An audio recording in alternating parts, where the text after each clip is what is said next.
Alors, l'histoire d'Haïti est une histoire épique. C'est une histoire que tout homme noir devrait connaître pour la bonne et simple raison. Pour la première fois, des Africains déportés dans le nouveau monde réduit en esclavage ont réussi à vaincre l'arrogance avec un seul slogan. Couper tête, bouler caille, qui signifie couper les têtes, brûler les maisons. Et ce slogan va se concrétiser le 18 novembre 1803 à Vertières, où l'armée africaine de déportation va vaincre l'armée la plus grande du monde, celle de Napoléon Bonaparte, conduite par le général Donatien Vimeur, vicomte de Rochambeau, qu'on appelle vulgairement Rochambeau, mais en fait c'était Donatien de Vimeur. Et cet homme qui avait eu la prétention d'écraser la mouche se fera expulser manu militari d'Haïti. Donc c'est une histoire qui est belle, c'est une histoire épique que nous devons étudier. Et il est nécessaire de faire des exposés sur Haïti, parce que si les gens étudiaient cette histoire, je pense que les Haïtiens gagneraient en respectabilité. Mais justement, pourquoi nous, Caribéens, nous avons une méconnaissance de l'histoire d'Haïti? C'est tout simplement parce que Haïti a montré le chemin de la dignité et de la liberté. Et donc, on a voulu faire d'Haïti une vitrine de pauvreté effrayante. Puisque aujourd'hui, lorsqu'on parle d'Haïti, on fait référence à la pauvreté, mais on oublie que Haïti a été la colonie française la plus prospère de la Caraïbe.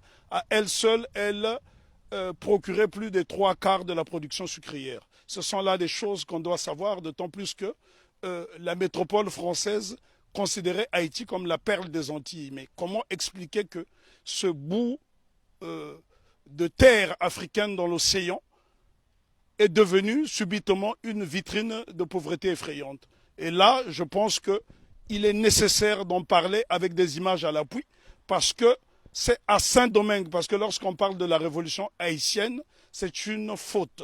Il s'agit de la révolution de Saint-Domingue, puisque Haïti n'existe qu'à partir du 1er janvier 1804. Redis aussi encore. Donc Haïti n'existe qu'à partir du 1er janvier 1804. Avant, donc, c'était la révolution de Saint-Domingue qui commence dans la nuit du 13 au 14 août 1791, où pour la première fois, des Africains vont créer une coalition dans le Nouveau Monde pour vaincre l'arrogance.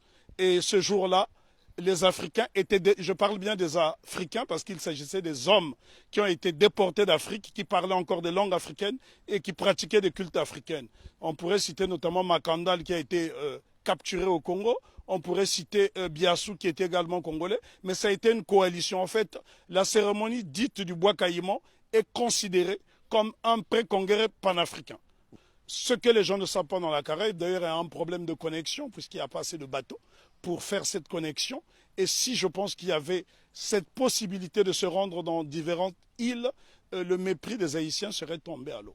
Puisque la Guadeloupe a connu une période de liberté entre 1794 et 1802, mais c'est grâce justement aux Haïtiens. Une année auparavant, les Haïtiens se sont affranchis. Parce que souvent on dit qu'on a libéré les esclaves en Haïti.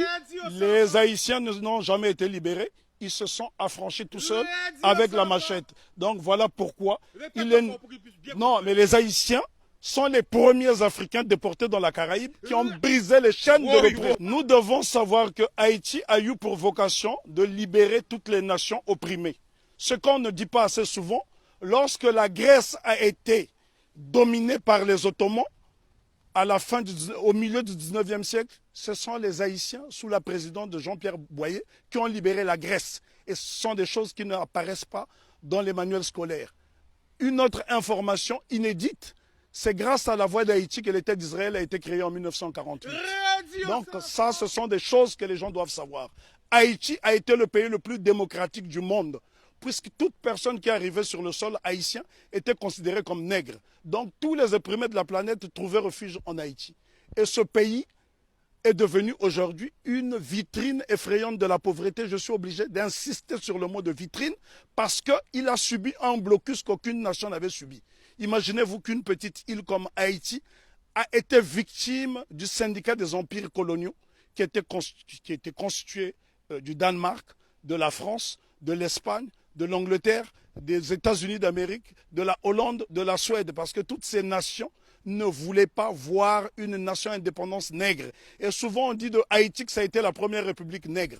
Non, Haïti n'a jamais été une première république nègre, ça a été un empire africain reconstitué puisque l'empereur Jean-Jacques Dessalines va se faire couronner empereur Jacques Ier. Donc c'est la noblesse africaine. Attends. Ben, en tout cas, il y a beaucoup de choses à dire sur Haïti. Haïti est un modèle de fierté et de dignité. Ce sont les Haïtiens qui ont montré à la race noire tout entière ce que c'est que la dignité. Pour la bonne et simple raison, c'est en 1993 ans après la révolution de Saint-Domingue, celle-ci va inspirer les Éthiopiens qui vont être conseillés par un digne fils d'Haïti du nom de Benito Sylvain, qui sera élevé au titre de jazz match par l'empereur Ménélique II. Lorsqu'on parle de la bataille d'Adoua, ce qu'on oublie de mentionner, c'est que l'empereur Ménélique II, qui a mis fin à l'impérialisme sur le continent africain, en tout cas c'est lui qui a signé l'acte de décès de l'impérialisme sur le continent africain le 1er mars 1896, 93 ans après la révolution de Saint-Domingue, c'est un Haïtien du nom de Benito Sylvain qui le conseille. Donc ce sont des choses à savoir et à intégrer. Je souffre de voir que les Haïtiens sont la risée du monde dans la Caraïbe, alors qu'ils sont ceux qui nous ont montré la voie de la rédemption. Donc respect, big respect à Haïti. En tout cas, je me sens haïtien. Moi aussi. Alors pourquoi justement nous avons, nous tout près comme ça d'Haïti, on a cette méconnaissance de l'histoire? C'est tout simplement parce qu'on a isolé la Guadeloupe et la Martinique pour ne pas que l'exemple d'Haïti fasse tache d'huile dans la Caraïbe. Voilà la crainte. Parce que Haïti a été une nation prospère. Il faut visiter Haïti pour se rendre compte. Lorsque vous voyez Haïti, Haïti est avant tout le symbole du panafricanisme, puisque le second chef d'État d'Haïti, c'est l'empereur, plutôt le roi Henri Christophe, qui était originaire de Grenade. Donc Haïti a eu pour chef d'État un homme de la Grenade et qui a été l'un des principaux bâtisseurs, qui a créé le Palais de la Monnaie, qui a bâti 15 châteaux, qui a bâti 4 forteresses, notamment la citadelle Henri, qui est le plus grand fort des Amériques. Et ce bâtiment est tellement beau qu'il faut le voir depuis le ciel pour en apprécier, l'ouvrage d'art que c'est. Parce que n'oubliez pas que deux édifices essentiellement ont défié le temps. La citadelle Henri et le palais de Sans Souci, qui avait 365 portes et fenêtres. Ça veut dire que le roi Henri Christophe pouvait se permettre d'ouvrir une porte, une fenêtre par jour pendant toute l'année. Et c'est pour vous dire à quel point, et les architectes étaient tous noirs. Si vous allez par exemple dans la ville de Kenskoff, vous trouverez le fort Alexandre et le fort Jacques qui sont reliés par un tunnel et c'est à 1200 mètres d'altitude. La question qu'on doit se poser, comment les Africains déportés à Saint-Domingue ont pu construire ces édifices qui ont défié le temps? Aujourd'hui, lorsque vous voyez un cyclone dans la Caraïbe, il suffit d'un petit cyclone pour que les maisons s'envolent, alors que les Africains ont fait exploser leur génie pendant la période de captivité. Bien que les Haïtiens se sont affranchis dès 1793, parce qu'il ne faut pas croire à ce que les historiens disent en faisant croire que les Haïtiens ont été libérés. Non. Lorsque les Négrés sont arrivés, les Haïtiens étaient déjà libres, puisqu'ils avaient lancé ce fameux slogan « Coupez tête, boulet caille ». Et il y a un homme dont on ne parle pas, on parle souvent de Toussaint Louverture, qui fut le plus grand des généraux nègres de tous les temps. On parle de Jean-Jacques Dessalines, je dis béni soit leur nom pour l'éternité, mais seulement, il y a un jeune colonel qui s'est battu âprement lors de la bataille de Vertières, c'est Capois-la-Mort, François Capois-la-Mort, qui a défié les canons de l'insolence, les canons de l'arrogance en disant « j'aime la mort ». Et Capois, on le retrouve sur le billet de Sangourde en Haïti. Ce sont là des éléments essentiels que nous devons connaître afin d'aller vers l'émancipation définitive. Alors, en résumé, pour parler d'Haïti. On ne peut pas résumer l'histoire d'Haïti, elle est trop belle, elle est trop grande, elle est trop belle. L'histoire d'Haïti, oui, on ne peut pas résumer l'histoire d'Haïti. Haïti, on doit en parler avec passion. Moi, je suis né sur le continent africain, mais je suis né au Congo, mais ce sont les Haïtiens qui m'ont montré le chemin de la liberté, parce que lorsque le Congo, aujourd'hui dit démocratique, accède à l'indépendance le 30 juin 1960, la Belgique tente de saboter l'indépendance de cette jeune nation. Et ce sont les Haïtiens qui vont venir par souci de panafricanisme aider le Premier ministre Patrice Lumumba qui malheureusement sera assassiné 6 mois plus tard. Ce sont les Haïtiens qui ont brisé le blocus de la France en Guinée. Ce sont les Haïtiens qui ont bloqué le blocus de la Belgique en République démocratique du Congo. Donc nous sommes redevables tous en Haïti. Parce que lorsque je parle d'Haïti, je suis dans un temps second. Je suis en transe. On ne peut pas parler d'Haïti de façon légère parce que cette révolution est la première depuis que nous avons perdu l'initiative historique. C'est la première qui est victorieuse parce qu'il y a eu des révolutions aux États-Unis. Il y en a eu au Brésil, notamment avec la création du Quilombo de Palmarès au Brésil avec Zumbi. Mais sauf que toutes ces révolutions dans la Caraïbe ont été étouffées. Si vous allez par exemple en Antigua, vous avez un village qui s'appelle Liberté, où les Africains se sont affranchis très tôt. Mais toutes ces tentatives de souveraineté n'ont pas été concrétisées. Donc ce sont les Haïtiens qui vont pérenniser. N'oublions pas que Haïti sera envahi pendant 29 ans par les États-Unis d'Amérique pour punir cette nation d'avoir vaincu les Blancs. C'est Haïti qui a libéré l'Amérique latine avec Simon Bolivar. Et encore, lorsqu'on dit que c'est Haïti qui a libéré, ce n'est qu'une partie d'Haïti, puisqu'à cette époque, Haïti était divisé en deux. Il y avait Haïti du Nord, qui était un royaume dirigé par le roi Henri Christophe, et il y avait le Sud, la République du Sud d'Haïti, qui était dirigée par Alexandre Pétion. Et ce bout de terre d'Haïti du Sud va donc donner des soldats, de l'argent à Simon Bolivar pour aller libérer une bonne partie de l'Amérique latine. Si vous observez les drapeaux de l'Équateur, du Venezuela, de la Colombie, vous trouverez des armoiries similaires, même les couleurs, à celles du drapeau d'Haïti. Donc c'est très important pour nous d'étudier Haïti parce que Haïti, c'est le symbole de notre fierté. Et les gens dans la Caraïbe doivent intégrer cette notion. Si les Haïtiens n'avait pas lancé ce slogan « Coupé tête boulet caille » qui a fait trembler le monde entier, ben, probablement que l'abolition de l'esclavage aurait eu lieu peut-être plus tardivement. Est-ce que tu peux nous donner des exemples de pays? Parce que là, on est en direct. L'exemple que je peux vous donner. Quel pays a été aidé par Haïti? Ben, le Congo, pays dont je suis originaire, la République démocratique du Congo a été aidée par Haïti parce qu'en 80 ans de colonisation belge, les Belges n'ont même pas été fichus de former une dactylographe. Et la première dactylographe qui va dactylographier le discours de Lumumba, c'est Suzanne Peck, qui est la mère de Raoul Peck. Donc Haïti est au cœur de notre émancipation. Haïti a aidé l'Éthiopie, Haïti a aidé la Grèce de se libérer. Là, je vous parle de l'Europe. Haïti a aidé la Guinée. Haïti a toujours été au cœur de notre lutte.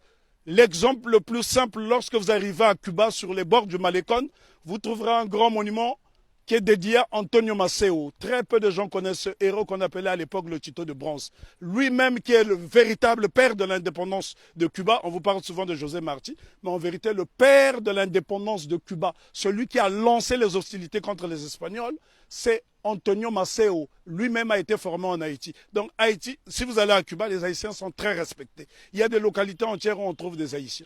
Il n'y a que dans la Caraïbe francophone où on voit ce mépris. La raison est que Haïti a vaincu le maître. Et quand on a vaincu le maître, les serviteurs finissent par avoir la haine de celui qui a vaincu le maître. Parce qu'on ne peut pas comprendre que les Haïtiens et les Guadeloupéens ont le même patrimoine génétique et que ces mêmes frères et sœurs de cette partie de la Caraïbe puissent avoir du mépris pour les Haïtiens. Les Haïtiens sont ceux-là qui incarnent la noblesse. Lorsqu'on parle de la pyramide, ceux qui sont au sommet de la pyramide, ce sont les Haïtiens et puis les Éthiopiens parce qu'ils ont été des nations invincibles. Imaginez-vous que les Haïtiens ont combattu une armée motorisée rien qu'avec des armes rudimentaires. Au point où Maitland, gouverneur britannique de la Jamaïque, viendra supplier Toussaint Louverture de lui remettre un bateau. Haïti avait l'une des armées les plus puissantes d'Amérique. Et c'est un Haïtien du nom de Jean-Baptiste Pointe du Sable qui crée la ville de Chicago, qui est l'une des plus grandes villes des États-Unis d'Amérique. Donc Jean-Baptiste Pointe du Sable, un nègre d'Haïti. Et lorsque vous arrivez dans la ville de Chicago, vous trouverez son buste à l'entrée de la ville. Si les Américains reconnaissent les Haïtiens comme étant des précurseurs, et d'ailleurs, je voudrais ici ajouter une information que la plupart des gens ignorent.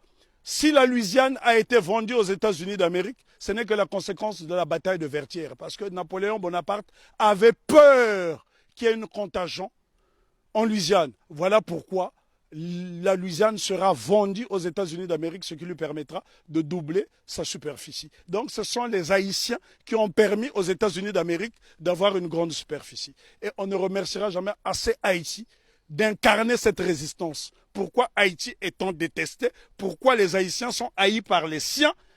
Pour la bonne et simple raison que cette nation incarne l'Afrique dans la Caraïbe. Or, que lorsque les négriers déportent les Africains ici dans le Nouveau Monde, le but c'est de les désafricaniser. Et Haïti s'affirme et affirme son africanité à travers le vaudou, qui est un culte africain. Ils ont dit bye bye à la Vierge Marie et ils ont célébré les orishas, ils ont célébré toutes sortes de divinités africaines parce que dans le vaudou haïtien, vous trouverez des dignités Congo qui proviennent du Kingunza et bien d'autres cultes. Donc Haïti, c'est l'incarnation de l'Afrique dans la Caraïbe. Et l'Afrique a été tellement diabolisée qu'en tant que fils d'Afrique, je suis obligé de venir dans la Caraïbe justement pour lui faire la toilette. Le 1er janvier 1804, date de la célébration de l'indépendance de Haïti, il y a un événement qu'on devrait associer à cette date. C'est la fête de la soupe. La soupe de l'indépendance. Qu'est-ce que la soupe de l'indépendance? Haïti fait face à un blocus décidé par le syndicat des empires coloniaux. L'impératrice Marie-Claire Bonheur Félicité, femme de Jean-Jacques Dessalines, décide de créer la soupe de l'indépendance avec des ingrédients dont elle détenait seul le secret. Ces ingrédients permettaient aux Haïtiens qui, pendant la période de famine, de résister et de ne pas perdre des calories. Donc ça, ce sont des choses à savoir.